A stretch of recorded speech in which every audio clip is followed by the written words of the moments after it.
رومی کے کچھ اشعار سے گفتگو کا آغاز کروں گی کہ ای با من و پنهان چو دل از دل سلامت می کنم. تو قابه‌ای هر جا روم قصد مقامت می کنم. هر جا که هستی حاضری، از دور در ما ناظری. شبها روشن می شود چون یاد نامت می کنم. گه هم باز ز آشنا بر دست تو پر می زنم. گه چون کبوتر پر زنان آهنگ بامت می کنم.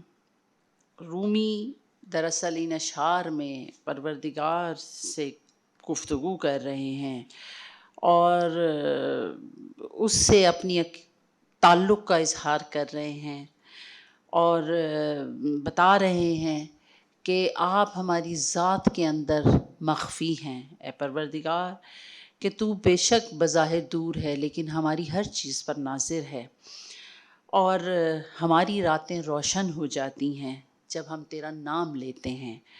میں نے ایسے ہی صبح ہی سوچا کہ کون سا شعر رومی کا آج پڑھنا چاہیے۔ بالکل ذہن میں نہیں تھا کہ آج کا سیشن کا ٹاپک کیا ہے، کچھ بھی نہیں، لیکن جب میں گفتگو سن رہی تھی سب کی، اپنے محترم جو ہمارے پینلسٹ تھے، تو ایسے لگ رہا تھا کہ شاید سب کچھ ان اشعار سے ہی وابستہ ہے رومی کے، اور کچھ خاص ہی رومی کا کرم تھا جو میں نے آج شاید یہ سن لیا۔ آپ اگر دیکھیں تو ان اشعار میں کہیں آپ کو ایسی مردہ شخصیت نظر نہیں آئے گی جو سب کچھ چھوڑ کے اور سب دنیا کو دور کر کے بیٹھ جائے گی ایک کارنر میں اور کہے گی کہ بس اللہ اللہ کریں گے اور کچھ نہیں کریں گے وہ۔ اور میں چاہتی تو تھی کہ سب لوگوں کی گفتگو پہ بات کروں، لیکن اشعار کچھ ایسے ہیں کہ وہ شاید سبھی کی بات اس میں ایڈ ان ہو جائے گی۔ بات بھی ہو رہی تھی کہ کیا ایسا ہونا چاہیے کہ ورلنگ درویشی طرح میں رقص کرنا چاہیے یا نہیں کرنا چاہیے، یا اور لوگوں نے بہت بہترین سوالات بھی اٹھائے اور بہترین گفتگو بھی کی۔ بھائی دیکھیے، جو رومی کی زندگی ہے نا، وہ خود ایک تلاطم ہے۔ یہ اشعار بھی اسی لیے ایسے ہی ہے کہ ایک شور انگیزی ہے، ایک آپ کو اس کے اندر نا ایک، اگر آپ تھوڑا سا ڈیپتھ میں جا کے سوچیں تو وہ ایک تعلق پروردگار سے بھی بتا رہا ہے، لیکن اس کے اندر ایک جو تڑپ ہے اور ایک جو شور ہے، ایک جو کچھ تہو بالا کرنے کی بات ہے، وہ بڑی شگفت انگیز ہے۔ ہم کیسے صوفی دیکھنا چاہتے ہیں؟ کیا ہم وہی صوفی دیکھنا چاہتے ہیں جو ڈاکٹر صاحب نے بھی کہا کہ کیا وہ ایسے ہوں کہ بس آپ کو کہیں کہ کچھ نہ کرو، اللہ اللہ کرو، بس بیٹھے رہو اور بس قربانی ہی دیتے رہو؟ تو ایسا ہرگز نہیں ہے، رومی ایسے نہیں تھے۔ رقص کی بات ہو رہی ہے تو بتاتی چلوں کہ رومی نے ان کا کوئی خیال یہ نہیں تھا کہ وہ باقاعدہ رقص کریں گے۔ وہ تو ایک دن بازار سے جا رہے تھے، شمس جا چکے تھے، حسام الدین چلپی جو ان کے دوسرے مرشد بنے یا جن کو انہوں نے آئیڈیلائز کیا، وہ لوہار تھے، لوہا کوٹ رہے تھے۔ لوہے کی آواز، ایک لمحے کی اس آواز سے انہوں نے یہ حاصل کیا کہ انہوں نے رقص کرنا شروع کر دیا اسی ردھم کے ساتھ۔ اچھا، اب اگر سب کانٹیننٹ کا ہم کچھ خاص پوائنٹ آف ویو لیں تو وہ تو بہت ہی دور ہو گیا اسلام سے، لیکن دراصل وہی تو پروردگار کا رستہ ہے۔ آپ کے چشتیہ سلسلے میں شاید ایک حد تک باقاعدہ کوشش کی گئی کہ میوزک کو ایڈ کیا جائے، اور اس کی وجہ کیا تھی؟ اس علاقے کا کلچر، اس علاقے کے لوگوں کا مزاج۔ اور کہیں بھی آپ دیکھیے، میری شاید بات تھوڑی سی لوگوں کو، کچھ لوگوں کے لیے اس ٹائم مشکل ہو اس کو ڈائجسٹ کرنا، لیکن دیکھیں اسلام نے کہیں بھی کسی کلچر کو ڈینائی نہیں کیا۔ کیوں؟ کیونکہ وہ احترام آدمیت کا قائل ہے۔ ڈاکٹر صاحب علم پر گفتگو کر رہے تھے، مولانا کہتے ہیں علم برجان تنی برچان زنی یاری بود، ٹھیک ہے؟ اگر اپنی جان پر لگاتے ہیں تو وہ آپ کا دوست بن جاتا ہے۔ تو علم کیا یہ کہتا ہے کہ آؤ اور جس علاقے میں ہو اس علاقے کے لوگوں کو سب سے پہلے برا بھلا کہنا شروع کر دو، اس علاقے کی روایات کو برا بھلا کہنا شروع کر دو؟ ہرگز ایسا نہیں کہتا. اور رومی جس جگہ سے چلے ہیں، گریٹر ایران کا حصہ ہے رومی کی، جہاں ولادت ہو رہی ہے اور جہاں ان کی وفات ہو رہی ہے. آپ سب کو مجھ سے بہتر پتہ ہے کہ ایک ایران تھا، ایک پرشین امپائر تھی، جو کہ آپ کے پنجاب، ایون آپ کے پشاور کے بھی کچھ حصے اس میں شامل رہے ہیں، آپ کا پنجاب اس میں شامل رہا ہے، بلوچستان تو تھا ہی ان کا حصہ. اچھا، اور اگر آپ ملتان اور اس سائڈ سے وہ لوگ انٹر ہوتے تھے، ادھر سے چلیں تو پورا آپ کا سینٹرل ایشیا، یورپ تک، مصر تک کے علاقے، لیبیا، یہ سب اس کے پاس تھے اور ایک بہت بڑا کلچر تھا. لیکن کہیں پہ بھی ایک کلچر، ایک علاقے کے کلچر نے دوسرے کو برا بھلا نہیں کہا تھا، سب کہیں نہ کہیں مل کے ایک دوسرے کو ڈیولپ کر رہے تھے. بلخ سے چلتے ہیں مولانا روم اور رستے سے گزرتے ہیں نیشا پور سے. نیشا پور اس ٹائم خراسان کا حصہ ہے، زبردست علاقہ ہے.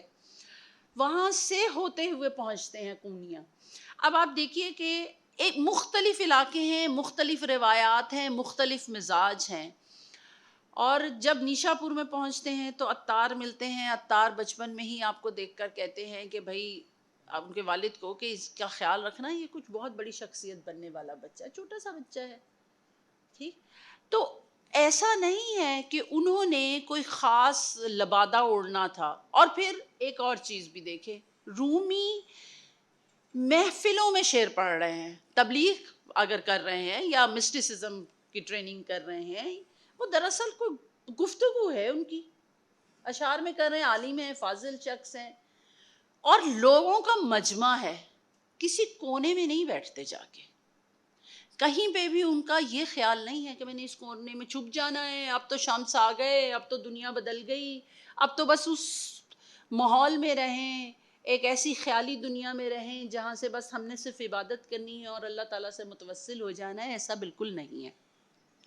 رومی کی شخصیت ایسی ہے کہ بازار میں بھی جا رہی ہے اور ایک لوہار بھی ان کو انسپائر کرتا ہے.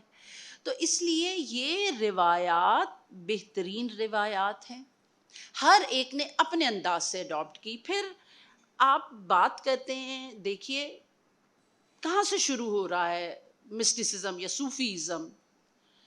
جہاں بنیاد ہم بنا رہے ہیں، وہ بنا رہے ہیں جناب رسول خدا سے، ٹھیک ہے، پھر اس کے بعد جناب حضرت علی علیہ السلام سے، پھر اس کے بعد ایک اور جگہ جو بہت مشہور ہوئی اصحاب صفہ سے. تو ان میں سے کون سی شخصیت ایسی تھی جو کونے میں چھپ کے بیٹھ گئی تھی؟ کوئی بھی نہیں. کوئی بھی ایک ایسی شخص، بے شک جناب رسول خدا نے اپنے ہاتھ سے تلوار نہیں چلائی تھی، لیکن جس شخصیت کو سب سے زیادہ آگے بھیج رہے ہیں میدان میں، وہ حضرت علی ہیں. اور حضرت علی کے ہاتھ میں تلوار بھی ہے اور دوسری طرف علم بھی ہے. تو ایسا ہم اگر، میں بہت معذرت کے ساتھ ایک جملہ بولنا چاہوں گی، ہم اگر یہ کہتے ہیں نا کہ اسلام بالکل تلوار سے نہیں پھیلا، تو شاید ایسی بھی کوئی بات نہیں ہے. ٹھیک ہے، ہم کیوں ڈینائی کرتے ہیں چیزوں کو؟ یہ ریئلٹی ہے، ایسے ہو ہی نہیں سکتا. ابھی میں چلتی ہوں، بڑے پیار پیار سے سب کو بات سمجھاؤں گی، کوئی نہیں میری بات سمجھے گا. میڈم ایسا ہے، وہ سمجھے گا، کوئی نہیں سمجھتا. ہم سارے یونیورسٹی کے ٹیچرز ہیں، ہر اسٹوڈنٹ کو سمجھانے کا انداز ہی مختلف ہوتا ہے. ڈاکٹر صاحب میری بات سے یقیناً وہ کریں گے کہ ایسا نہیں ہے. کچھ لوگ محبت کی زبان سمجھتے ہیں اور کچھ سختی کی زبان بھی سمجھتے ہیں، اور بہرحال اسلام انہی دونوں چیزوں سے مل کے بنا ہے. بالکل ایسا نہیں ہے کہ ہم نے صرف ایک کارنر میں بیٹھ کے ایک ایسا صوفی بن جانا ہے. اور ان دونوں شخصیات نے، اگر آپ سلطان باہو کی بھی بات کریں تو ان دونوں شخصیات نے ہمیں کبھی بھی ایسی کوئی ترغیب نہیں دی ہے کہ آپ نے ایک ایسا انسان بن جانا ہے جو دنیا سے ماورا ہو اور اس کو کوئی خیال نہ ہو. اور بالکل بات تو میں کچھ اور سوچ کے آئی تھی کرنے کے لیے، لیکن کیونکہ میرا مزاج بھی کچھ ایسا ہی ہے کہ میں بالکل اس قسم کے اتفاقاً، میں تو بیسک میرا کام بھی تھوڑا سا ایپک پوئٹری کا ہے، اور میری شاید مجھے لگتا ہے میری شخصیت میں بھی کچھ ایپک آ گیا ہے. لیکن مولانا روم یا حضرت سلطان باہو، دیکھیے حضرت سلطان باہو کا جو علاقہ ہے، وہ بالکل مختلف ہے. بر صغیر ہے، آ کے یہاں پہ لوگوں کی تربیت کرنی ہے، اور ایک ایسی جگہ ہے جو کہ اس وقت تک اتنی ڈیولپ بھی نہیں تھی، لیکن انہوں نے جو وتیرہ اختیار کیا، اور میں بہت اپریشیٹ کرنا چاہوں گی صاحبزادہ صاحب کو کہ انہوں نے آج کے دور کے مطابق آپ کی تربیت کا ایک انتظام کیا، اور یہی صوفیزم ہے. صوفیزم یہ نہیں ہے کہ آپ نے دنیا سے دور ہونا ہے، آپ نے زمانے کے علم سے دور ہونا ہے، آپ نے زمانے کی روایات سے دور ہونا ہے. میڈم بڑی اچھی مراقبے کی بات کر رہی تھی، تو آپ یہ دیکھیے آپ کی جو نماز شب ہے، تو آپ تہجد جو پڑھتے ہیں، کو تہجد بھی کیا ہے؟ آپ کا پروردگار سے ایک رابطہ ہی ہے نا، اور اس میں ایک خاموشی ہے، سکون ہے. لیکن یہ نہیں کہا کہ آپ دن میں بھی جا کے کسی کونے میں بیٹھیں اور نمازیں ہی پڑھتے رہیں سارا دن. اور ایون خود جناب رسول خدا کو روک دیا گیا بہت زیادہ عبادت سے، آرام کے لیے بھی کہا، دوسری دنیا سے ملنے کے لیے بھی کہا. تو اس لیے میں یہ سمجھتی ہوں کہ، اور پھر یہ سب چیزیں لنک کر جاتی ہیں ہماری سائیکالوجی سے. کیوں؟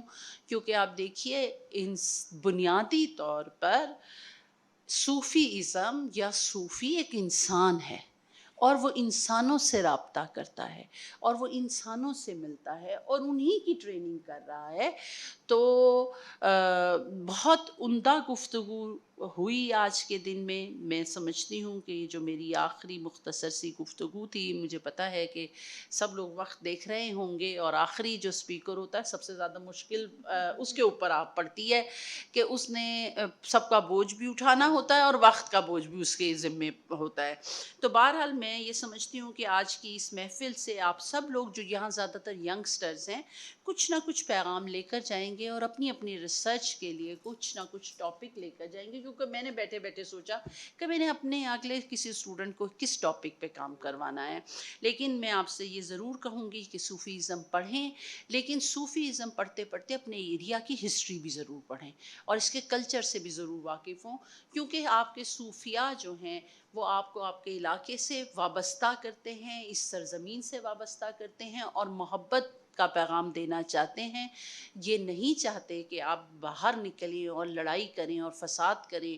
اور آپ کی ہماری اس وقت کی سوسائٹی میں جو بہت سارے ہمیں مسائل درپیش ہیں، اس میں آپ کو صوفیاء کی تعلیمات بہت ہیلپ فل ہو سکتی ہیں اپنی سوسائٹی میں ایک محبت، پیار اور امن لانے کے لیے. بہت شکریہ.